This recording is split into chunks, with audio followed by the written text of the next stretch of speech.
வணக்கம், welcome to yet another show of cook with Mithraas home style videos பார்த்துட்டு இருக்கோம். இன்றைக்கி வந்து ஒரு pancake recipe, simple and easy. Pancakes வந்து நிறையா எப்படி சொல்கிறது, ஃப்ரம் த ஸ்க்ராட்ச்லேருந்து நம்ம பண்ணலாம். மைதா, கோதுமை, ஓட்ஸ் எல்லாம் வச்சு பண்ணலாம். பட் இது வந்து ரொம்ப சிம்பிளஸ்ட் வே. சும்மா ஒரு ஆக்சிடெண்ட்டாக ட்ரை பண்ணது, it came out very well. So I just stuck on with that. எப்போயாவது நம்மளுக்கு வேறு மாதிரி பண்ணணும்னு நினச்சா இதை வச்சு பண்ணுவேன். ஸோ நீங்கள் வந்து இதுக்கு ரொம்ப சிம்பிள் தான், ரொம்ப பெருசாக எந்த பொருளும் தேவை கிடையாது. இதுக்கு வந்து மெயினாக உங்களுக்கு வேணுங்கிறது வந்து ஒரு gulab jamun mix, ready mix packet. So அந்த ஒரு பேக்கெட் ஒன்று வாங்கிக்கோங்க. குலாப் ஜாமுன் மிக்ஸ் ஒரு பேக்கெட்டு. கொஞ்சம் பனானாஸ் வேணும், நல்லா பழுத்த பனானா வேணும். அண்ட் அதுக்கு வந்து ஒரு ஜீரா பாகு ஒன்று பண்ண போகிறோம். அதுக்கு வந்து நாட்டு சக்கரை, கண்டிப்பாக நாட்டு சக்கரை தான் வேணும். அந்த நாட்டு சக்கரை இல்லாட்டி இது நல்லா இருக்காது நம்மளுக்கு.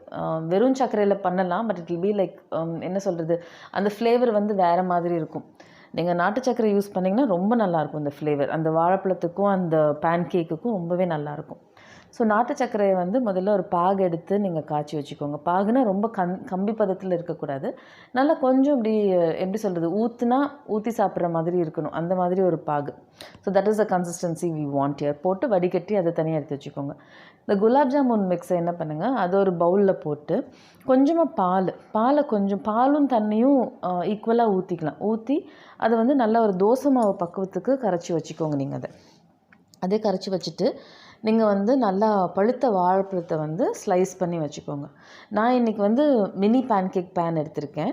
அதுக்கு பதிலாக நீங்கள் ஏதாவது ஒரு நான்ஸ்டிக் பேன் எடுத்துக்கலாம். இல்லை உங்கள் வீட்டில் தோசை தவா இருந்தால் தோசை தவாலையும் ஊற்றிடலாம். இதுக்கு வந்து கண்டிப்பாக பட்டர் இல்லைன்னா நெய், அதுதான் நல்லாயிருக்கும் யூஸ் பண்ணால். ஸோ ஃபஸ்ட்டு பேனில் கொஞ்சமாக பட்டர், நான் இங்கே பட்டர் யூஸ் பண்ணியிருக்கேன். நீங்கள் நெய் இல்லைன்னா butter, anything which ever is convenient for you, but no oil please. Butter இல்லைன்னா நெய் யூஸ் பண்ணுங்கள், அதுதான் நல்லாயிருக்கும். கொஞ்சமாக அதை ஊற்றிட்டு அதுக்கு மேலே அந்த கரைச்சி வச்சுருக்கோம் இல்லையா குலாப் ஜாமுன் மிக்ஸ் பேன்கேக் மாதிரி, அதை வந்து கொஞ்சமாக ஒரு கரண்டியில் மட்டும் ஊற்றுங்க. நீங்கள் இழுக்க வேண்டாம், தோசை மாதிரி இழுக்க வேண்டாம். அப்படியே ஒரு கரண்டி மட்டும் ஊற்றிட்டு அப்படியே விட்டுருங்க. நீங்கள் அதுவே வந்து விரிஞ்சு போய் கொஞ்சம் அப்படியே நின்றும். அது அப்படியே கொஞ்சம் வந்து இந்த தீ வந்து ரொம்ப பெருசாக இருக்கக்கூடாது, கொஞ்சமாக மிதமான தீயில் இருக்கணும். அது ரொம்பவும் லோ ஃப்ளேம் இருக்கக்கூடாது, மீடியம் ஃப்ளேமும் இருக்கக்கூடாது. ஒரு மாதிரி யூ ஹாவ் டு, ஒரு பேன்கேக் நீங்கள் போட்டு எடுத்திங்கன்னா தெரியும் எந்த தீயில் வச்சிங்கன்னா கரெக்டாக இருக்குதுன்னு. ஒரு மாதிரி மிதமான தீயில் இருந்தால் தான் அது நல்லாயிருக்கும் வேகிறதுக்கு. கொஞ்சம் மிதமான தீயில் பொறுமையாக வேக விடுங்க. அது அந்த பேன்கேக்கை ஊற்றுனதுக்கப்புறம் இந்த ஸ்லைஸ் பண்ணி வச்சுருக்கிற இந்த வாழைப்பழத்தை வந்து அந்த பேன்கேக் மாவு மேலே அப்படியே வச்சுருங்க. ராவாக இருக்கிற அந்த மாவு மேலே அப்படியே வச்சுருங்க. அது உள்ளே இறங்கிக்கும்.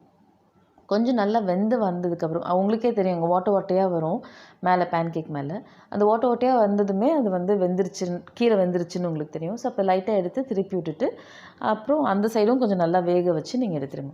ஸோ அதை எடுத்ததுக்கப்புறம் இந்த ஜீரா பாகு இருக்குது இல்லைங்களா, நம்ம நாட்டு சர்க்கரையில் ஜீரா பாகு காய்ச்சி வச்சுருக்கோம் இல்லையா, அதை வந்து அந்த பேன்கேக் மேலே ஊற்றி நீங்கள் வெட்டி சாப்பிட்லாம். இது சுட சுட சாப்பிட்டா ரொம்ப நல்லாயிருக்கும்.